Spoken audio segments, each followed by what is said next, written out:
اعوذ باللہ من الشیطان الرجیم، بسم اللہ الرحمن الرحیم۔ حضرت جعفر رضی اللہ تعالیٰ عنہ کا قصہ۔ حضرت جعفر طیار رضی اللہ تعالیٰ عنہ حضور اقدس صلی اللہ علیہ وآلہ وسلم کے چچا زاد بھائی اور حضرت علی رضی اللہ تعالیٰ عنہ کے حقیقی بھائی ہیں۔ اول تو یہ سارا ہی گھرانہ اور خاندان بلکہ آل اولاد سخاوت، کرم، شجاعت، بہادری میں ممتاز رہے گا، لیکن حضرت جعفر رضی اللہ تعالیٰ عنہ مساکین کے ساتھ خاص تعلق رکھتے تھے اور زیادہ اٹھنا بیٹھنا غربا ہی کے ساتھ ہوتا تھا۔ کفار کی تکالیف سے تنگ ہو کر اول حبشہ کی ہجرت کی اور کفار نے وہاں بھی پیچھا کیا تو نجاشی کے یہاں اپنی صفائی پیش کرنا پڑی، جس کا قصہ پہلے باب کے 10 نمبر پر گزرا۔ وہاں سے واپسی پر مدینہ طیبہ کی ہجرت کی اور غزوہ موطا میں شہید ہوئے، جس کا قصہ اگلے باب کے ختم پر آ رہا ہے۔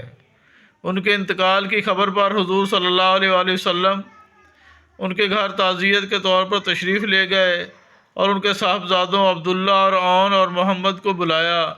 وہ سب کم عمر تھے، ان کے سر پر ہاتھ پھیرا اور برکت کی دعا فرمائی۔ ساری ہی اولاد میں باپ کا رنگ تھا، مگر عبداللہ میں سخاوت کا مضمون بہت زیادہ تھا، اسی وجہ سے ان کا لقب قطب السخاء یعنی سخاوت کا قطب تھا۔ 7 برس کی عمر میں حضور اقدس صلی اللہ علیہ وآلہ وسلم سے بیعت ہوئی۔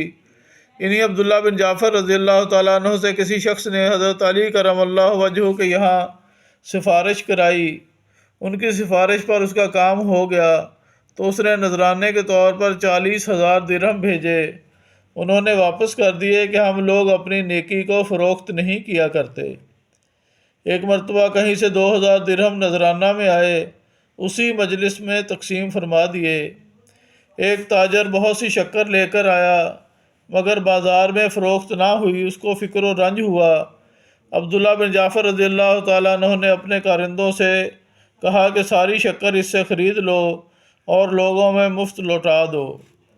رات کو قبیلے میں جو مہمان آ جاتا تھا وہ ان کے یہاں سے کھانا پینا ہر قسم کی ضروریات پوری کرتا۔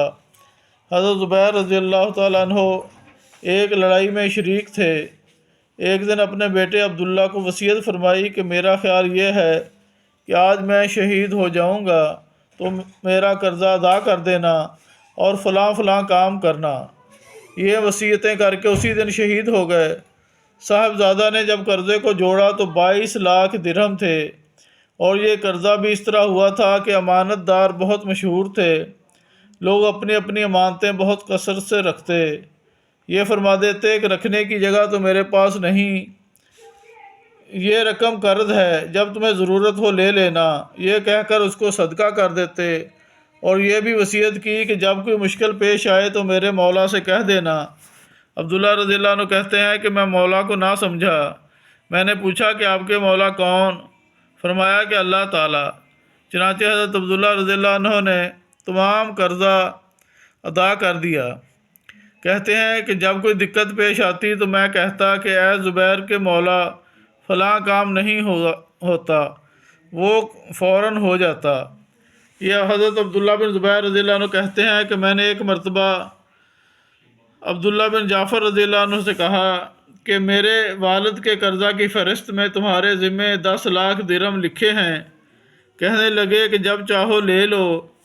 اس کے بعد معلوم ہوا کہ مجھ سے غلطی ہوئی۔ میں دوبارہ گیا، میں نے کہا کہ وہ تو تمہارے ان کے ذمے ہیں۔ کہنے لگے کہ میں نے معاف کر دیے۔